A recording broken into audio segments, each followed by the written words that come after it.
Gentlemen, we do have to talk about, I always thought it was just going to be NBA on Christmas, but apparently the NFL just wants to stick their nose into everything. And so I'm not complaining, but I'm sure the NBA is. We got a lot of NBA games that we're going to talk about later in the show, some picks we have on Christmas Day. But let's talk about Christmas Day in the NFL. We're going to start with the Chiefs and Steelers. And Mike, it's only fitting to start with you. You are the big Chiefs fan on this panel. You've cashed in on the Chiefs over the last couple of years and then some because of Patrick Mahomes and Andy Reid and this prolific offense that looked, Mike, like it wasn't a prolific offense early in the season, but we talked about it earlier. They're starting to fine-tune themselves a little bit. Patrick Mahomes looks plenty healthy. What's the play in Chiefs Steelers? This one a 2.5-point spread as we speak.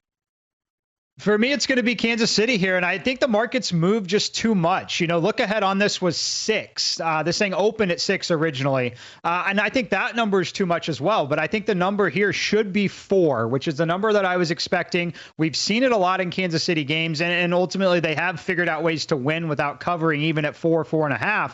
But now at 2.5, I have some interest because I think the game is just extremely important for Kansas City overall. We're in the middle of this stretch with 3 games in 10 or 11 days, but they have the opportunity to lock up the number 1 seed, go into the holiday, and really have an extended break where they won't have to play against Denver in Week 18. They'll get that opening bye. I think that is what's the deal here. And then just bringing Hollywood Brown into this offense, I think we saw what it will do to a guy like Xavier Worthy, and having DeAndre Hopkins there. I just think that they have enough weapons. They're not going to hit big chunk plays down the field against Pittsburgh. They're going to get the ball out quick around the line of scrimmage. But to me, it's just a play on the number. If this were 4.5, like I think it should be, completely staying away. But I do think they ultimately find a way to win the game, and I would lay the 2.5 here.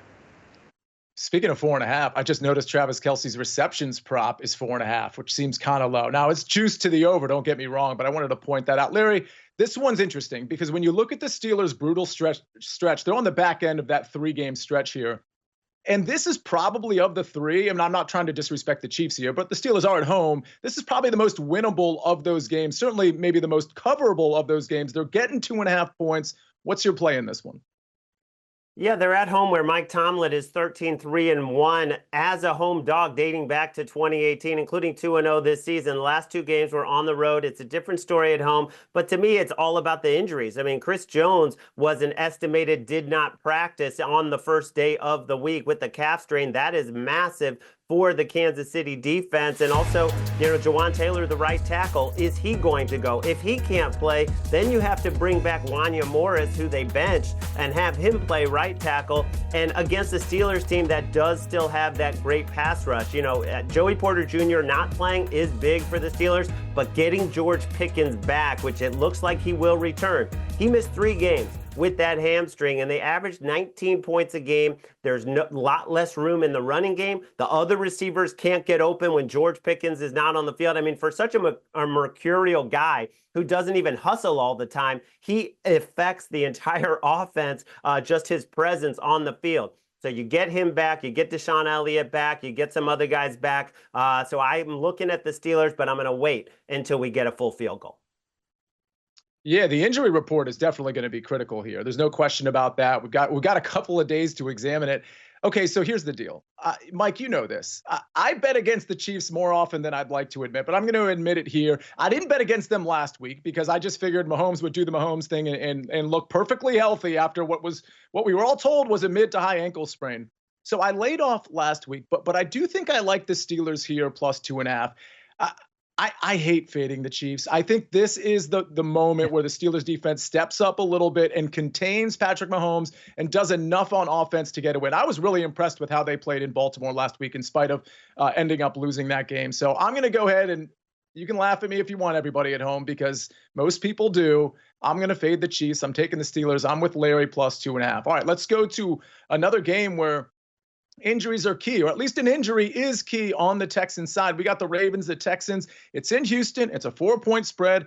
I told you last segment, I really like how Baltimore is playing. I think they are really one of the teams in the AFC, if not one of the teams in the NFL, to win the Super Bowl here. With all that said, Larry, I'm going to start with you this time. Are we laying the 4 points? Big injury I'm referring to, of course, is Tank Dell, obviously out for the season with that knee injury. That's big problems for C.J. Stroud and company. Do you agree?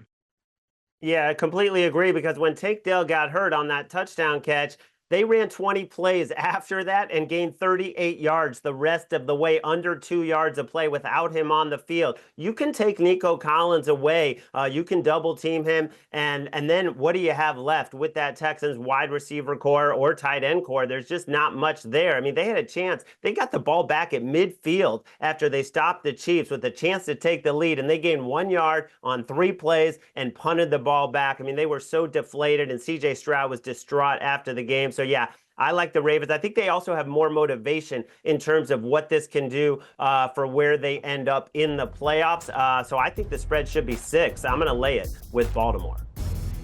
That's the number, Larry. 6 is. I would say, 6 is where I set the number on this one, guys. Look, I think the Ravens are undervalued right now because of the record, some of the games they dropped. I don't know if you guys have noticed, but Mark Andrews is also back, and he is an actual factor in this offense again, which I think makes a big deal. So when I look at this team, I just don't see the Texans getting the stop needed. When you watch the way Kansas City's offensive line was playing and they were able to figure it out here, talk about Derrick Henry versus Kareem Hunt when it comes to grabbing the 3 yards. I know Kareem Hunt has been phenomenal, played really well for them. Not the same thing as trying to stop Derrick Henry when you have the threat of Lamar Jackson running as well. I just think that this Ravens team is going to keep the sticks moving. Hopefully being indoors helps Justin Tucker in that kicking game if needed. But to me, this thing should be 6 here, not 4. I would lay this with the Ravens. It's so interesting you guys have the number 6, because that was the number I was thinking too. I mean, I'm not just making that up. I thought, and I understand why you're not going to lay 6, why the books aren't going to lay 6 with a road team and in a decent Houston Texans team. But I think this is a spot where the Ravens can win this thing by 7 or more. So I absolutely agree with the both of you. We're in agreement on the Ravens -4. Let me ask you this, because I'm looking at the props. Props largely out for at least some of the main players here. More props will come for this game and the Kansas City Chiefs game. Larry, I'm going to start with you, but Mike, I'm going to ask you the same question. CJ Stroud passing yards is 246.5. Now, you could argue negative game script. Maybe he piles up, potentially negative game script. Maybe he piles up some passing yards in the second half. But I see the Ravens playing a lot of ball control here with the short area passing game with Derrick Henry. And I see CJ Stroud without one of his main weapons. I mean, it's going to be Nico Collins and Xavier Hutchinson. And if Mechie can play, like Dalton Schultz, like these aren't exactly downfield threats outside of Nico Collins. Your response to the 246.5? Yeah, early in the season, everybody was going bonkers against this Ravens pass defense, but it's really calmed down the last 6 weeks. So I'm with you on that. I would definitely lean under on CJ Stroud, despite what we talked about, that we all expect Baltimore to be playing from ahead.